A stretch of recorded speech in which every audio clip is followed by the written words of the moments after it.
The most dramatic film I've worked on in the past few years is Sold, based on a novel by Patricia McCormick about a 12-year-old girl in Nepal who was sex trafficked into a brothel in Calcutta. A very serious drama. Even though I knew about sex trafficking prior to getting hired for this job, once I read the novel and the script, many things that I was not aware of came in front of me that were incredibly shocking. So trying to emphasize these things in the film, that was what I was focusing on going through. Trying to know the best way to reveal things that would open people's eyes.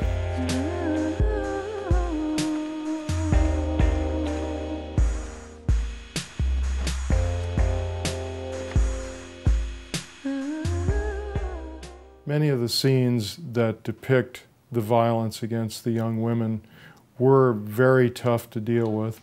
In Sold, you're cutting very stressful scenes where a young woman is raped, beaten, drugged. So the focus is to try to make the impact as strong as possible, but turn away before it becomes just too much for someone to watch. It all depends on the characters coming across as realistic as possible. She's the goddess of wealth and prosperity. Deciding where to cut in a particular scene, it's not an ABC type of thing, but it's instinctive, based on what I'm putting together. If there's a dialogue between two characters, I will listen, and then at some point I'll feel like, at this point I should see a reaction shot to whoever's listening to a particular point that's being made, and that's where I'll cut away. From now on, it'll get easier and easier. Deciding which shot angle to use in a particular scene depends, once again, on the scene itself. And as you work on something, you feel like, okay, at this point, we must be emphasizing character too. Or if they're just standing there talking and suddenly there's a movement that needs to be depicted, then you would cut out to a wider shot. As things become more emotional or more is revealed in a particular scene, you go in tighter, more in the close-up. And depending on a character's reaction, as things are revealed, then you would cut away to another. A sad look, a shocked look, a look that you hold on. It's all totally instinctive.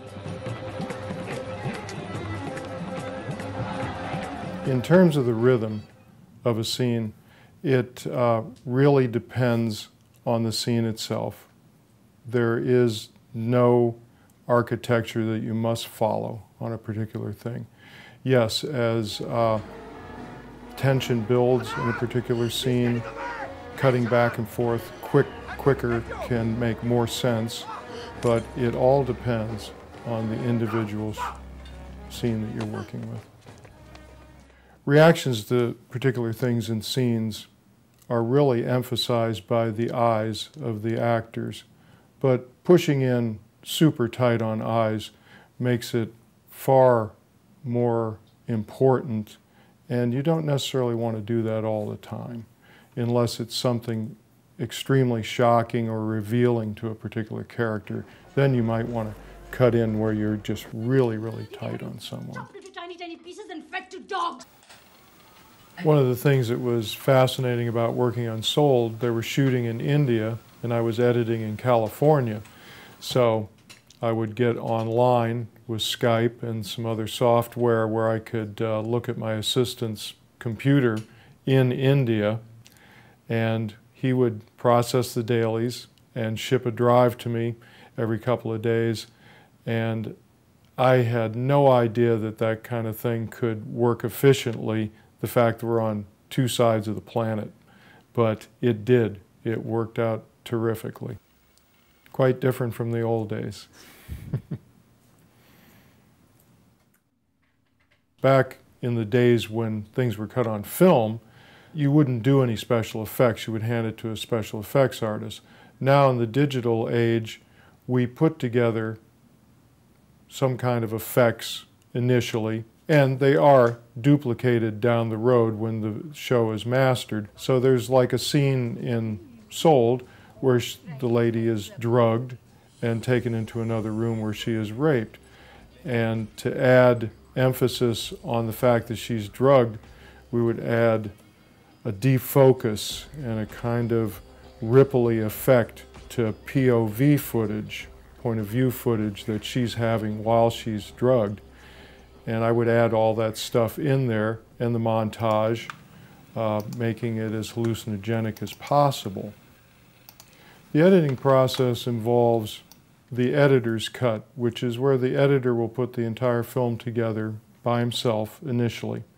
Then the director comes in and sits, and they go through and start fine-tuning things based on the editor's focus. Now, in the editor's pass, there can be scenes where you look at it and you say, I wonder if this depicts things the way the director's vision is precisely or not.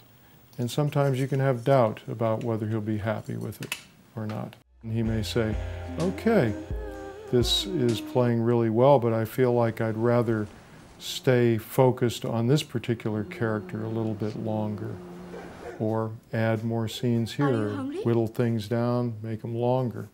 It's all about that process. Sometimes you can end up having argumentative relationships with your director briefly. I might feel that a particular scene should stay exactly the way I've put it together, but the director may disagree. And ultimately, it is about the director's vision and making it work the way they want to do it. It was very rewarding to have put it together and depict things that, once again, people just may not know about. The idea that a 12-year-old girl can be used in a brothel in a society that essentially turns their eyes away from it. It is illegal there, but because of paying off politicians and policemen, this kind of thing just goes on typically over and over and over again in those countries. It's where you would tell yourself, it's only a movie, it's only a movie. However, Sold is not just a movie, it's about reality on our planet. So. My favorite films? Oh my goodness. Oh gosh. I wish you'd told me this before. All right. Okay.